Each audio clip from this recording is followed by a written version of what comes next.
One of the greatest questions people ask is, why am I here? The Bible gives a clear answer. We were created to know God, love Him, serve others, and bring glory to His name.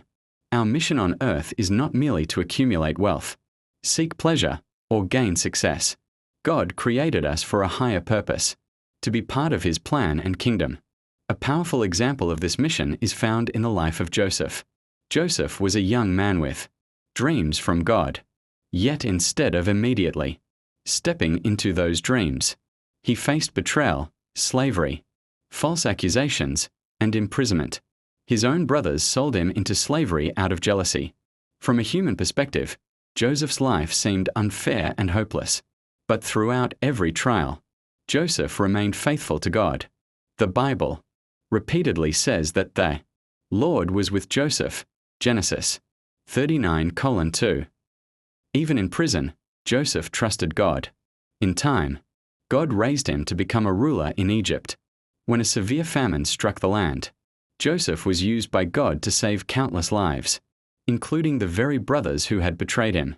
Later, Joseph told his brothers, "You meant evil against me, but God meant it for good."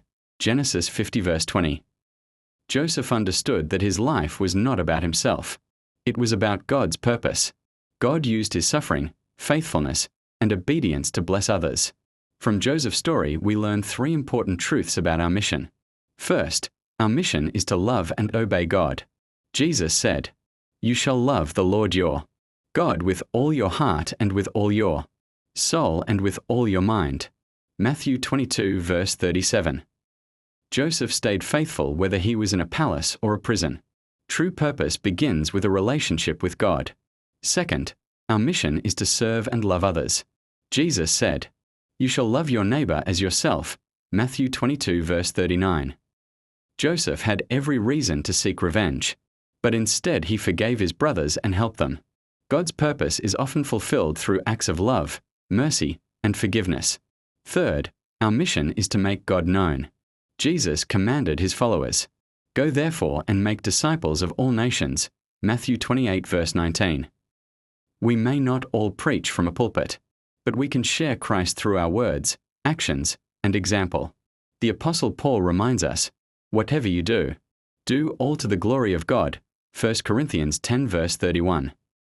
Whether we work, study, lead, serve, or care for our families, everything can be done for God's glory. The story of Joseph teaches us that God's mission is often greater than our circumstances. Difficult seasons do not mean God has abandoned us. He may be preparing us for a purpose we cannot yet see. So what is our mission on earth? To love God, love people, share the gospel, and glorify God in all we do. When we surrender our lives to Him, He can use us, just as He used Joseph, to bring hope, blessing, and salvation to others.